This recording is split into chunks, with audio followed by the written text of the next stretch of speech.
Hello, darlings. You've all heard of Marilyn Monroe. Some of you know Bridget Bardot. Well, now it's time for the Cognac Show. I said cognac, ooh, ooh. I said cognac, ooh, ooh, ooh. I'm a bubbly blonde, fabulously dressed to impress. One of a kind girl. I was brought into this world wrapped up in pearls. I love to mingle, though my husband reminds me I'm not single.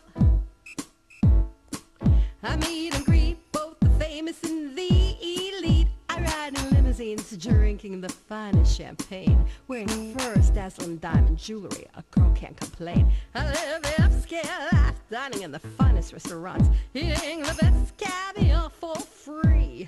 And no matter how much I enjoy myself, they can't. All night. I want to talk about you ladies. I want to hear more about you, what you're doing. Well, Tell my audience now what you're doing now. What's up for you? What's new? what am I doing now? What's new? So new. So I'm self-promoting because I've been out of the business. Well, no. Never out. Just resting. Laying low. Yes, resting. And I've just written a piece called Skate Key because when I was a kid on the Lower East Side, my lifeline was this skate key that would hang around my neck on a piece of bakery string. And after my mom passed away, we were going through the stuff, and I stuck my hand in this box, and I felt the skate key, and all this stuff started to happen. And just like we're talking about television, where's my New York? You know, like, where is it? And I think that the three of us, and you certainly, we've seen the changes, and some are good, and some are not so good. And so I'm hoping for it to be kind of a memory piece to sort of give perhaps that piece back to people that are thinking the same way that we are. On the Lower East Side, and my dad spent part of his childhood in the Lower East Side, and Yeah, our fathers were criminals. yeah, my grandfather. Right. My grandfather was a gangster. So was mine, darling. So Really? was mine. Sure. I'm who's Italian. Italian mafia. Oh, My uncle actually wasn't so much my grandfather. My uncle was mafioso. really? Well, Jewish mafia here. My grandfather's name was it was Skatesy was his gangster name, and I think he worked with Meyer Lansky. Yeah. Yeah. And my dad was Sparky, and he worked for Murder Incorporated. And until I was about 12 years old, And they didn't want us to be actors, right? I mean, they were dead set against you being an actor. Did you have this problem, I mean, from your family? please, he thought Tony LoBianco was a bigger star than Al Pacino, my father.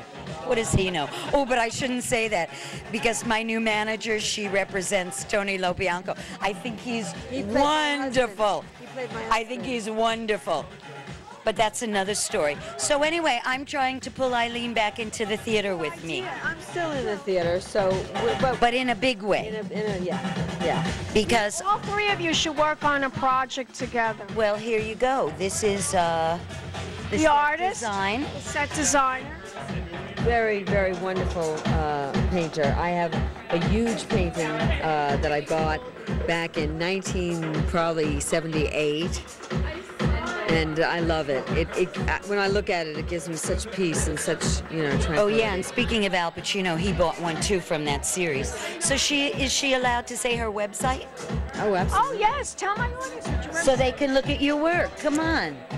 Tell my audience your website so they can find out more information about you. Okay. Barbara Thomas, BT.com. Barbara Thomas. Spell it. BARBARATHOMAS bt.com. Fabulous, fabulous. Now, this project that you're working on and the play, Skate Key, tell my audience about the story. Can you tell us a little bit about the synopsis? Actually, the story starts as a memory piece. It opens on this woman in a space, this decrepit space. We don't know quite where she is. And she's looking for something that she's lost and a way to express it. And she's on a park bench, kind of in the ruins, you know, sort of like Samuel Beckett, but God, I'm not saying that I'm Samuel Beckett, but it has that milieu. No, but you are Sam Shepard.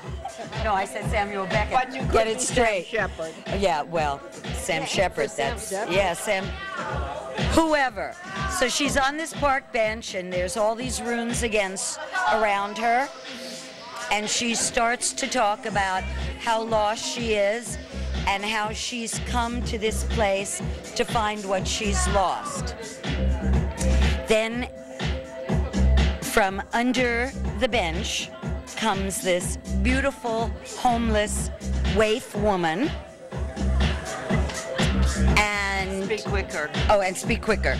And well, anyway, it's not really fleshed out, but it turns out that she's in New Orleans.